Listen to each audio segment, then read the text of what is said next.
สบายดี1นาทีกับจอกหน่อย EP นี้ก็อยู่ที่กองประชุมชี้แจงการจัดวันสุขภาพเด็กให้วัคซีนโปลิโอที่แผนกสาธารณสุขแขวงได้จัดขึ้นอยู่ที่สโมสรของนครปักเสโดยมีผู้เข้าร่วมจากห้องการสาธารณสุข9เมืองและ1นครในทั่วแขวงซึ่งในของประชุมครั้งนี้ได้รายงานเกี่ยวกับสถานการณ์การแพร่ระบาดของพยาธิโปลิโอและเน้นหนักถึงความสำคัญของการเฮ็ดวันสุขภาพเด็กทั่วประเทศ ซึ่งในของประชุมได้ประกอบด้วยการจัดตั้งปฏิบัติวันสุขภาพเด็ก การคุ้มครองวัคซีนและระบบเจน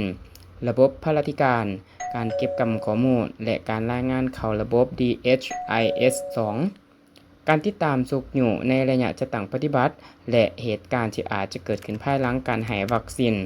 พร้อมทั้งได้มีการถามตอบและสรุปปัญหาบรรดาจุดสำคัญเพื่อรับประกันความพร้อมในการจัดตั้งกิจกรรมวันโปลิโออย่างมีประสิทธิภาพและปลอดภัยให้แก่เด็กนั่นเอง